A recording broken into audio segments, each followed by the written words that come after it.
All right, here we go. This portion, we're going through a few different interest rates and trying to figure out which one yields the most interest, which one gives us the most interest back.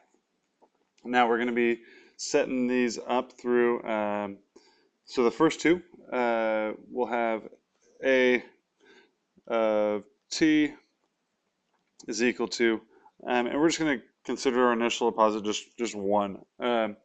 And then that times 1 plus the percentage rate, so percentage divided by the number of periods, and that times uh, the number of periods again times sorry, I lost my train of thought, times the 4 years. So times 4 years would be t right there because it's a function of time. Um, and it's only going to be that for the first two because the last one is compounded continuously. So we're going to end up using e for that one there. And now just to notice what's going on here, that if it was all the same percentage rate, we would far and away get the most interest if we were continuously compounding, because that as soon as we made interest, we would make interest on that interest, and as soon as we made interest on that, we would continue to make interest.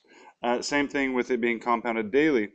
If it was the same percentage rate, we would clearly make more if it was compounded daily than monthly, because we wouldn't have to start waiting a full month to make interest on our interest. We would just wait one day, and so we would make it much quicker. Now, that being said, we're just to kind of test it out and see how close they are together. We've got a little spread of percentage rates, because again, if they were all equal, the more frequently that it was compounded, the more money that we would get back. All right, so let's take a look at it.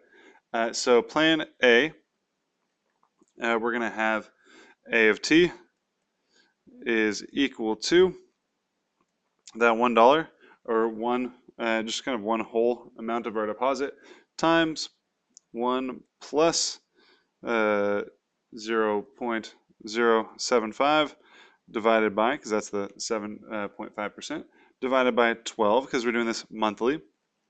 Now that times 12, the period, times the 4 years.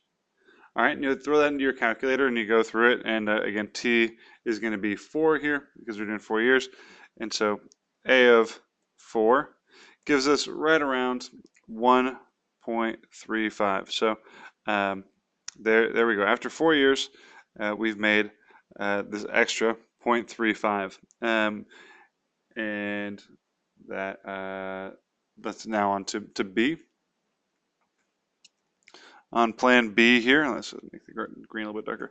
On B, we've got A of t is equal to, and this time it's going to be compounded daily, so 1 times 1 plus 0.072, it's only 7.2% this time, divided by 365, and that times 365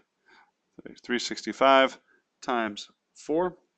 And that one ends up giving you, after 4 years, A of 4, we have roughly 1.33. So even though it's a whole 0.3% lower, it's still pretty close, just because it's being compounded so much more frequently.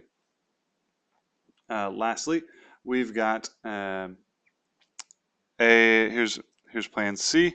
We've got A of t is equal to 1 times e to the, this time it's only 7%, so to the 0.07 times 4 years. So actually, let me put that in parentheses, make sure we know that we're multiplying that, times 4. And that one gives us, after 4 years, 1.32.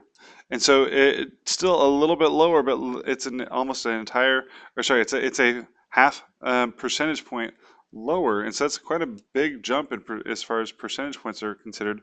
But since it's being compounded continuously, it's really not that far off as far as our output, our yield.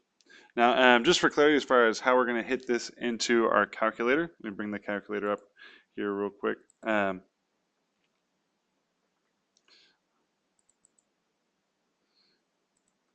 All right. We've got 1, so our number out in front, times, I'm just going to do the first one here because I think after that you'll probably be good. 1 times 1 plus, and then I would put a parentheses here, 0.075, and then that number divided by 12, close parentheses. And now this number itself, we'll close those parentheses. Now this number, the 1 plus that amount, that is the number that's going to be to our exponent. So that's the little caret deal right here pointing up to the exponent. And that's going to be to the, and again here put your parentheses in it. That's 12 months times 4 years. And that'll get us to our 1.3485, and again, which is right around 1.35. So hope that helps as far as getting it plugged into your calculator. I know we were having some issues with that, and just so be careful about your parentheses. Realize that the computer, your calculator itself, is also just following the order of operations, and so we need to be careful about what we're putting in there. But that being said, hope that helped.